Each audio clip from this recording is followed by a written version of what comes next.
आत्मसात करने का ये कार्यक्रम है। ये केवल माल्यार्पण तक ही सीमित नहीं है। आज वंचित और उपेक्षित समाज के समक्ष जो चुनौतियां हैं, आपके अधिकार और आपके सम्मान पे जो मनुवादी ताकतें हैं, संविधान विरोधी जो शक्तियां हैं, वो कुठाराघात कर रही हैं आपके आत्मसम्मान पे, आपके रोजी पे, रोटी पे, आरक्षण पे, संविधान पे। तो उन शक्तियों के विरुद्ध एकजुट होने का यह शुभ दिन है। यह संकल्प लेने का दिन है कि जो हमारे संविधान के शिल्पकार हैं, हमारे जो प्रेरणा दाता है, मुक्ति दाता है बाबा साहेब अम्बेडकर, उनकी शिक्षाओं को, उनके जीवन संघर्ष को और जो उनका हम सबों के लिए संदेश रहा समाज के लिए, उनको हम आत्मसात करें और घर घर जाकर उनकी शिक्षाओं का प्रचार और प्रसार करें। और हम सब लोग एकजुट रहें सामाजिक रूप से, किसी प्रकार का हमारे बीच वैमनस्य नहीं रहे, किसी प्रकार की कोई घृणा नहीं रहे। क्योंकि बाबा साहब जो कहते थे कि आज बीजेपी और उनके कुछ लोग धर्म के आवरण में हम लोगों को बांटना चाहते हैं, और जो धर्म के एक आवरण के नीचे वो अपना एजेंडा को लागू करना चाहते थे। बाबा साहब कहते थे कि जो हिंदू राष्ट्र की परिकल्पना है वो इस देश के लिए बहुत खतरनाक है, घातक है। क्योंकि उस हिंदू राष्ट्र की परिकल्पना के तहत ही वो दलितों का, पिछड़ों का, वंचितों का, उत्पीड़ितों का, शोषितों का हक और अधिकार छीनना चाहते हैं। बाबा साहब कहते थे कि आपका सबसे बड़ा मंदिर स्कूल है, आप अपने बच्चों को स्कूल में भेजिए, उनको पढ़ाइए, लिखाइए और आगे बढ़ाइए। यही उनकी शिक्षाएं हैं। तो ज़्यादा कुछ नहीं कहते हुए आज बाबा साहेब अम्बेडकर की 134वीं जयंती के इस पावन अवसर पर पुनः उनको नमन करते हुए हम ये संकल्प लें कि जो आगामी इस वर्ष चुनौती है, अकेला बिहार ऐसा राज्य है जहाँ चुनाव है, तो इस चुनाव में हम आपस में अपना किसी प्रकार का कोई वैर नहीं रखते हुए उनकी ही शिक्षाओं को आत्मसात करते हुए ये संविधान विरोधी, आरक्षण विरोधी ताकतों को सबक सिखाएं। और राघोपुर के लिए तो ये सौभाग्य की बात है, आप विधायक नहीं मुख्यमंत्री चुनते हैं, तो आप अपने लाडले नेता और पुत्र को भारी बहुमत से चुनाव जिताने का काम करें। और हम सब लोग ये गौरवान्वित भी महसूस करें कि जो हमारे विधायक हैं वो इस क्षेत्र के मुख्यमंत्री हैं। तो आप सब लोगों का पुनः हार्दिक स्वागत और अभिनंदन करते हुए मैं अपनी बात को विराम देता हूँ। जय जय जय जय जय भीम। बाबा साहब अमर रहे, बाबा साहब अमर रहे, अमर रहे, बाबा साहब अम्बेडकर अमर रहे, बाबा साहब अम्बेडकर अमर रहे। आज रामपुर पंचायत में दलित टोला में अम्बेडकर जयंती समारोह में उपस्थित सभी हमारे राष्ट्रीय जनता दल के नेतागण, सभी हमारे पार्टी के कार्यकर्तागण, सभी पार्टी के पदाधिकारीगण और यहाँ रामपुर पंचायत से आए हुए सभी दलित समाज के हमारे बुजुर्ग, अभिभावक, हमारी माताएं, बहनें, हमारे नौजवान युवा साथी, सभी लोगों का आज के कार्यक्रम में आप लोगों का स्वागत करते हैं। आप सब लोगों का अभिनंदन करते हैं। आप लोग सब लोग जानते हैं कि बाबा साहब अम्बेडकर का क्या योगदान रहा इस देश के निर्माण को लेकर के। आज बाबा साहब अम्बेडकर को हर कोई जो है याद कर रहा है। और आज हम लोगों ने तय किया, पूरे राष्ट्रीय जनता दल ने तय किया कि बिहार के हर एक पंचायत में हम सब लोग बाबा साहब का जयंती मनाएं, उनका माल्यार्पण चित्र पे करने का काम करें। इसी सिलसिले में हम भी अपने विधानसभा क्षेत्र, अपने मालिकों के बीच यहाँ आकर के बाबा साहब का कार्यक्रम रखा गया है और हम लोग सब लोगों ने जो है माल्यार्पण किया। बाबा साहब अंबेडकर जी ने देश के संविधान को लिखने का काम किया और देश का संविधान से ही देश चलता है। वही किताब है, वही पवित्र किताब है जिससे हमारा देश चला करता है। आज पूरा सम्मान और हम लोगों को संकल्प लेना चाहिए कि संविधान की रक्षा हम लोग जिंदगी भर रहते हुए करने का काम करें। संविधान है तो हम हैं, आप हैं, ये देश है। संविधान खत्म हो जाएगा तो देश टुकड़े टुकड़े बढ़ जाएगा। इसलिए एक संविधान जो है वो पूरे देश को, हर जात को, हर धर्म को जोड़ने का काम करता है। इसलिए आज आप लोगों के बीच आकर के खुशी हुई और आप सब लोगों को बताते हैं कि जो बाबा साहब ने संविधान में आरक्षण दिया दलित भाइयों को, आदिवासी भाइयों को, आज वो आरक्षण जो है उसके बदौलत ही आज दलित समाज जो है मुख्यधारा में आने का काम हो रहा है। सामाजिक तौर पर कितना प्रताड़ना दलित समाज के लोगों ने झेलने का काम किया और बाबा साहब के काम को आगे बढ़ा करके जब लालू जी का सरकार बना तो उस समय भी जो है हम सब लोगों ने अति पिछड़ा समाज के हो, फिर मंडल कमीशन आया, मंडल कमीशन को लागू लालू जी ने करवाने का काम किया। 90 के दौर में पिछड़ों को भी आरक्षण मिला और जब हम लोगों का 17 महीने जब तेजस्वी उप मुख्यमंत्री था तो जाति आधारित गणना करा करके हम लोगों ने बिहार में आरक्षण की सीमा 65% बढ़ाने का काम किया, यानी 16% दलित भाई का, पिछड़ा भाई का, अति पिछड़ा भाई का, आदिवासी भाइयों का हम लोगों ने आरक्षण बढ़ाने का काम किया। आज बहुत लोगों को समझ में नहीं आता होगा आरक्षण, जितना सरकारी बहाली निकल रहा है, कॉलेज में दाखिला चाहिए, नौकरी चाहिए सरकारी, तो उसमें दलितों का आरक्षण तय है, उसमें पिछड़ों का आरक्षण तय है, अति पिछड़ों का आरक्षण तय है, आदिवासी भाइयों का आरक्षण तय है। आज आप लोगों को हम बताना चाहेंगे कि जो 16% हम लोगों ने आरक्षण बढ़ाया, आज लाखों के तादाद में तेजस्वी ने 5 लाख लोगों को नौकरी दिया पूरे बिहार में।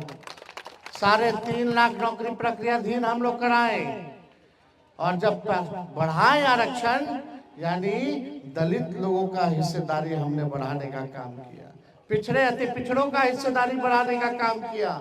लेकिन भाजपा के आते ही, सरकार पलटते ही नीतीश जी धोखा दे करके हम लोगों को चले गए, भाजपा से हाथ मिला लिए। फिर अब भाजपा वाला आकर के आपके आरक्षण को फंसा देने का काम किया, कोर्ट कचहरी ले जाके।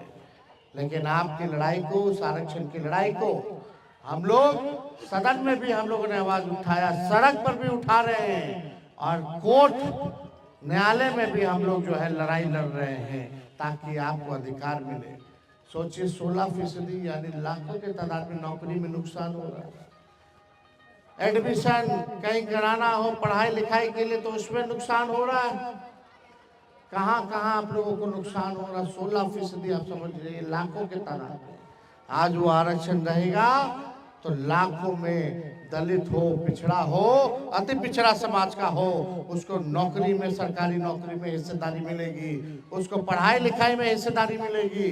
लेकिन ये भाजपा के लोग आरक्षण खोर लोग हैं, ये लोग आरक्षण चोर लोग हैं, आपके आरक्षण को चुराने का काम कर रहे हैं। हम लोगों की लड़ाई है। लालू जी ने जब मुख्यमंत्री बने थे तो दलित टोला, दलित बस्तियों में जाते थे, लड़कियों लोग के बाल कटवाते थे, नहलाते थे, अब बोलते थे पढ़ना लिखना सीखो। एक गाय चराने वाले, भैंस चराने वाले, आप सब लोग मिलकर के, जूता सीने वाले, चूहा पकड़ने वाले, भेड़ चराने वाले, बकरी चराने वाले, सब लोग जो है पढ़ना लिखना सीखो। इसलिए पढ़ना लिखना दलित समाज के लोगों को, यही अम्बेडकर जी चाहते थे कि पूरा देश हमारा जो सबसे अंतिम पैदान पे समाज पे खड़ा जो व्यक्ति है, जो दलित है, सबसे गरीब दलित है, उसको मुख्यधारा में लाना है तो उसको शिक्षित बनाना पड़ेगा। आज कुछ सामंतवादी लोग जो हैं, जो भाजपा वाले लोग हैं, वो नहीं चाहते कि गरीब का बच्चा पढ़ लिख ले, गरीब के बच्चा को नौकरी मिले। वो लोग गुलाम बना करके रखना चाहता है, आपसे मजदूरी कराना चाहता है और आपको आपका हक अधिकार नहीं देना चाहता है, छीनना चाहता है। इसके खिलाफ हम लोगों की लड़ाई है। इसलिए जब तक पिछड़ा दलित भाई सब एकजुट नहीं होगा, तब तक जो है आप इस लड़ाई को नहीं जीत सकते। क्या हमारा दलित भाई समाज का लोग लड़का पढ़ेगा कि नहीं पढ़ेगा? पढ़ाई होना चाहिए कि नहीं होना चाहिए? नौकरी मिलना चाहिए कि नहीं मिलना चाहिए? सामाजिक तौर पे सम्मान मिलना चाहिए कि नहीं मिलना चाहिए? राजनीति में भागीदारी मिलना चाहिए कि नहीं मिलना चाहिए? हम लोग सब लोग एक समान हैं। और लालू जी गरीबों के नेता हैं। पिछड़ा, दलित, अति पिछड़ा, आदिवासी, हम लोगों ने सर्वे कराया तो सबसे गरीब यही लोग हैं। ठेला चलाने वाला, नाला साफ करने वाला, रिक्शा चलाने वाला, दिहाड़ी मजदूर हो, सब लोग, ये लोग कौन लोग हैं? ये सब ज्यादातर मिलेंगे पिछड़ा समाज के मिलेंगे, दलित समाज के मिलेंगे, आदिवासी समाज के मिलेंगे, जो काम करने के लिए दूसरा राज्य में चला जाता है। कौन लोग हैं ये लोग? उन लोगों के लिए तुमने घर क्यों नहीं बनाया? उन लोगों के लिए तुमने जमीन क्यों नहीं दी जो भूमिहीन है? उन लोगों को आपने क्या दिया? इसीलिए ना हम लोग जाति जनगणना कराएं। काहे कराएं? हम लोगों ने तय किया, जब हम लोगों की सरकार 17 महीने थी, आरक्षण तो बढ़ाए, और हम लोगों ने तय किया कि कोई अगर गरीब परिवार में पता चला कि 94 लाख ऐसा परिवार पूरे बिहार में है जो गरीबी रेखा से नीचे आते, यानी 6,000 रुपया से भी कम जो है उनको मिलता है, तो तेजस्वी हम लोगों ने कानून बनवाया कि भाई जो भूमिहीन है, जिसको कोई जमीन नहीं है, उसको 1 लाख रुपया का सहयोग हम लोग करेंगे, सरकार करेगी। जिसको पक्का मकान नहीं है, जमीन है, झोपड़पट्टी है, उसको पक्का मकान बनाने के लिए 1,20,000 रुपया दिलवाएंगे। और जिसके घर में नौकरी नहीं है, कुछ नहीं है, उसको 2 लाख रुपया का सहयोग हमारी सरकार करेगी। इतने में हमारे चाचा जी पलट गए, भाजपा आ गई। अब भाजपा कहला चाहिए कि दलित पिछड़ा जो गरीब लोग हैं उसका मकान बने, उसका जमीन बने, जमीन मिले, उसको जो नौकरी नहीं 2 लाख रुपया मिले। आज भी वो कानून पड़ा रहेगा, किसी गरीब को जमीन नहीं मिल रहा है, किसी गरीब का पक्का मकान नहीं बन रहा, किसी को 2 लाख रुपया नहीं मिल रहा है तो बताइए, ये हम लोग रहते हैं अब तक तो सबसे पहले पिछड़ा दलित लोगों को, आदिवासी भाइयों लोगों को ये हम लोग दिलवाने का काम करते हैं। हम आप सब लोगों से कहना चाहते हैं कि एक मौका आप लोग हमारी सरकार को दीजिएगा। जो जाति जनगणना हम लोगों ने कराया है और जो हम लोगों ने नियम बनाया है कि भूमिहीन को जमीन के लिए सहायता, पक्का मकान बनाने का सहायता, और जिसके घर में नौकरी रोजगार नहीं उसको 2 लाख रुपया दिलवाने का हम लोग काम करेंगे, जब आप लोग सरकार राष्ट्रीय जनता दल और महागठबंधन का बनाने का काम कीजिएगा। और यही नहीं, माताएं बहनों के लिए जब हम लोगों की सरकार बनेगी तो हर महीना माताएं बहनों को 2,500 रुपया खाता में देंगे हर महीने। आज वृद्धा पेंशन, विधवा पेंशन कितना मिलता है? 400 रुपया मिलता है, वो भी नहीं मिलता है, वो भी नहीं मिलता है, समय पे नहीं मिलता है। हम लोगों की सरकार बनेगी तो 400 रुपया से बढ़ा करके 1,500 रुपया हम लोग विधवा पेंशन और वृद्धा पेंशन हम लोग करने का काम करेंगे। दिव्यांगों का पेंशन 400 से बढ़ा करके 1,500 रुपया हम लोग करने का काम करेंगे। गैस सिलेंडर अभी बढ़ गया कि नहीं? महंगा और हो गया। पेट्रोल डीजल महंगा हो गया। हम लोगों ने तय किया कि गैस सिलेंडर जो 1,200 रुपया में मिल रहा है उसको हमारी सरकार बनेगी तो 500 रुपया हम लोग करने का काम करेंगे। और यही नहीं, 200 यूनिट फ्री में बिजली, हर घर आप लोगों को 200 यूनिट फ्री में बिजली, यानी 1,500 का बिल अगर आएगा तो माफ हम लोग कर देंगे। बिजली का, ये हम लोग करने जा रहे हैं। लाखों के तादाद में नौकरियां तो मिलेंगी, बहालियां होंगी, कोई पेपर लीक नहीं होगा, आपको आपका अधिकार मिलेगा, आपको सम्मान मिलेगा। इसलिए हम लोग गरीबों का पार्टी है, भाजपा वाला अमीरों का पार्टी है। गरीब किसान का कर्ज माफ नहीं होता है, लेकिन अमीर लोगों का, जो बड़े बड़े लोग हैं, उन लोगों को कर्जा माफ कर दिया जाता है। इसलिए आज आप सब लोग, राघोपुर की जनता, आप लोगों ने हमेशा लालू जी को, हमारे पिता, हमारी माँ को और हमको लगातार आप लोगों ने आशीर्वाद देने का काम किया। लेकिन समझने की बात है कि 20 साल से हम लोग विपक्ष में हैं, सरकार में नहीं है। हम लोग सरकार में आए तो केवल 17 महीने के लिए आए, और भी हम लोग का सरकार मुख्यमंत्री नीतीश कुमार थे। सबसे बड़ा पार्टी हम लोगों का, मुख्यमंत्री उन लोगों का।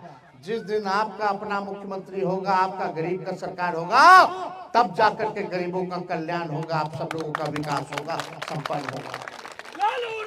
इसलिए एकजुट होकर के सभी भाइयों से अपील करेंगे कि मिलजुल करके एकदम रहना है, किसी गरीब को सताना नहीं है। सब यही हम लोगों के मालिक हैं, यही हमारी ताकत है। इसलिए हम अपने समाज के लोगों में से कहना चाहते हैं, सभी पार्टी के नेता, हमारे पदाधिकारियों से भी कहना चाहते हैं कि दलितों को सीने से लगाने का काम कीजिए, गरीबों को सीने से लगाने का काम कीजिए, उनको मान सम्मान दीजिए। और उनको मान सम्मान जिस दिन मिलेगा, कोई माई का लाल नहीं है जो आपकी सरकार आने से कोई रोक दे। सबको जोड़ करके चलिए, एक रहिए, गरीबों का रक्षा कीजिए। अगर किसी के साथ अन्याय हो रहा है तो उसके लिए आप खड़े रहिए कि हमारा गरीब पे जुल्म मत ढाओ, नहीं तो सामंती और हम लोगों में क्या फर्क रहेगा। जो आपके बाप दादा, पिछड़ों के बाप दादों ने जो झेला, काम झेला लोगों ने, आज दलित समाज का कोई व्यक्ति अगर मंदिर चला जाए तो बोलता है कि मंदिर में मत घुसो, प्रवेश मत करो। जरूरी है कि हम लोगों को अपनी मानसिकता को बदलने का, हम सब लोग इंसान हैं। आपका भी 2 हाथ है, हमारा भी 2 हाथ है, आपका भी 2 पैर है, हमारा भी 2 पैर है, एगो सिर है, 2 आंख है, एगो नाक है, 2 कान है, सबका है कि नहीं है? इंसान है ना भाई। जब तक अच्छा इंसान नहीं बनेगा, इंसानियत को नहीं मानिएगा, मान सम्मान नहीं दीजिएगा, नहीं तो आपके ऊपर वाला आप पे झुंडाएगा, आपके ऊपर वाला आप पे झुंडाएगा। क्या हमारा आने वाला पीढ़ी सीखेगा? इसलिए बेहतर जिंदगी बनाना है, विकास चाहिए, सम्मान चाहिए, तो मिलजुल करके सब लोगों को साथ रहने की जरूरत है।